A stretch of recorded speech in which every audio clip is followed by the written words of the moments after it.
हम आपको दिखाएंगे जो बेहद खास है। और ये वो तस्वीर है जिसका मैं जिक्र कर रही थी। जो श्रमिक वहां पर रात दिन काम कर रहे हैं, जिनके जरिए निर्माण कार्य में तेजी लाई जा रही है, उनके बीच में बैठकर प्रधानमंत्री नरेंद्र मोदी पूछ रहे हैं, बात कर रहे हैं कि क्या कुछ चुनौतियां रहती हैं, कैसा लगता है जब यहाँ के निर्माण कार्य में आप हिस्सा लेते हैं। एक बार सुनने की कोशिश करेंगे।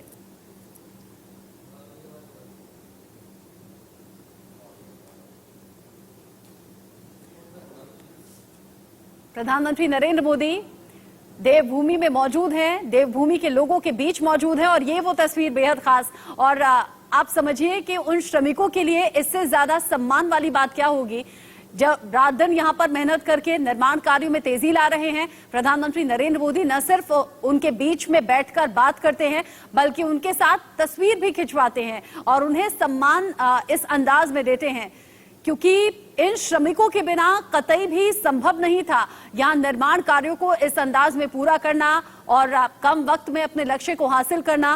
प्रधानमंत्री नरेंद्र मोदी ने आपदा के बाद की जो तस्वीरें देखी थी, उन्हें देखकर बड़ा विचलित मन हुआ था। उसके बाद ही ये ठान लिया था कि केदारनाथ धाम को न सिर्फ पुनर्निर्माण के जरिए फिर से सजीव करना है, बल्कि इस अंदाज में तस्वीरें सामने आएंगी, इस अंदाज में यहाँ श्रद्धालुओं को सुविधा देंगे कि लोग उन बातों की चर्चा करें। और आज ऐसा हो भी रहा है। आचार्य चित्रांशु जी हमारे साथ जुड़े हुए हैं। इन तस्वीरों पे हम सुबह से बात कर रहे हैं, हर तस्वीर अपने आप में खास है। चित्रांशु जी, ये प्रधानमंत्री नरेंद्र मोदी का अलग अंदाज है। जहां पहुंचते हैं, आसपास जो विकास कार्य हो रहे हैं उनकी तो समीक्षा करते ही हैं, उनके बारे में तो चर्चा करते ही हैं, लेकिन उन्हें कतई नहीं भूलते जो निर्माण कार्य में सबसे बड़ी और अहम भूमिका निभाते हैं, वो है श्रमिक, वो है कारीगर। आज भी खास तस्वीरें सामने आई हैं।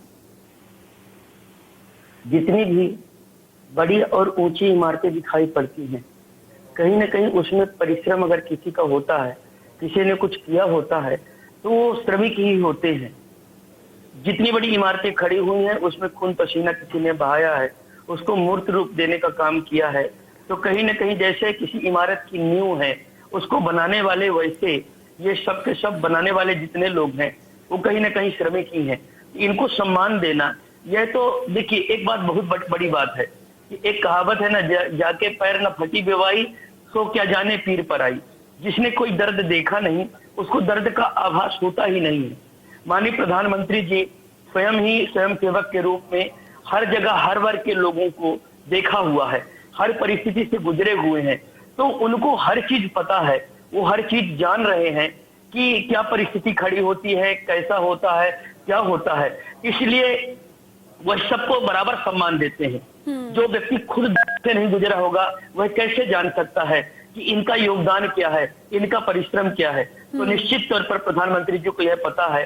मैंने पहले भी जिक्र किया है कि आपने देखा होगा कुंभ मेला प्रयागराज के दौरान वहां पर जो झाड़ू पोछा लगाने वाले कर्मचारी थे, पहले भी प्रधानमंत्री जी उनका स्वयं बैठा करके अपने हाथों से उनका चरण धो चुके हैं। और ऐसा कभी न भूतो न भविष्यति, न पहले कभी सुना गया है और न ही कभी देखा गया है। एकदम ठीक आप कह रहे हैं। और इसीलिए तो प्रधानमंत्री कहते हैं कि मैं प्रधानमंत्री नहीं, मैं तो प्रधान सेवक हूं। फिलहाल दो तस्वीरें टीवी स्क्रीन पर चल रही हैं। एक केदारनाथ धाम की तस्वीरें हैं, दूसरा बद्रीनाथ धाम की तस्वीरें, जहां पर पहुंचेंगे प्रधानमंत्री नरेंद्र मोदी।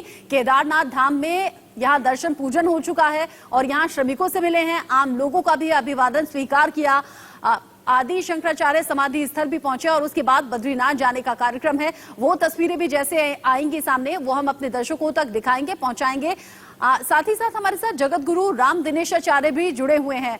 दिनेशाचार्य जी, ऐसा प्रधान सेवक क्या इससे पहले आपने देखा था? बात यह है कि यही जो भारत है और यहाँ की जो संस्कृति है, मुझे लगता है कि एक सांकेतिक आजादी 47 में मिली थी, पर अगर हम कहें आध्यात्मिक चेतना के साथ अगर कोई हमें आजादी प्राप्त हुई तो वो 2014 के बाद हुई है।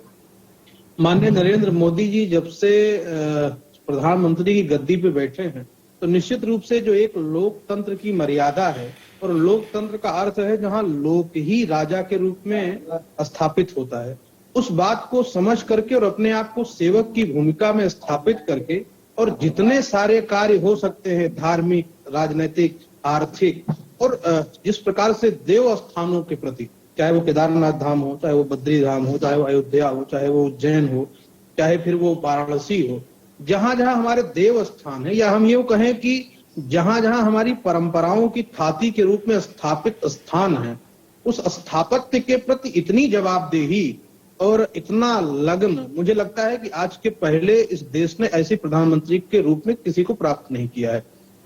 सोमनाथ की बात हुई थी, आप सब जानते हैं, पूरा देश जानता है कि वहां पर नेहरू जी ने कहा था कि तत्कालीन प्रधानमंत्री आप वहां नहीं जा सकते हैं क्योंकि भारत धर्मनिरपेक्ष देश है। तो जहां ऐसी बातें होती हों, और आज की परिस्थिति में आप देखें, इसलिए मैं कह रहा हूं कि धार्मिक स्वतंत्रता 2014 के बाद हमें प्राप्त हुई है कि अब हम उन बातों को भुला चुके हैं, और जो भी हमारे इस देश के तीर्थ स्थल हैं, जो हमारे श्रद्धा के पर्याय हैं, जो हमारी श्रद्धा के मील के पत्थर हैं, उनकी स्थापना के प्रति कितनी जवाबदेही है। कई ऐसे फैसले हैं, कई ऐसे काम हैं जो मील का पत्थर साबित हुए हैं। दिनेशाचार्य जी रहिएगा हमारे साथ, चित्रांशु जी भी हमारे साथ जुड़े हुए हैं। खास तस्वीरें हैं, एक एक तस्वीर बोल रही है, 135 करोड़ देशवासियों को संदेश दे रही है। इन्हीं तस्वीरों के साथ छोटा सा ब्रेक।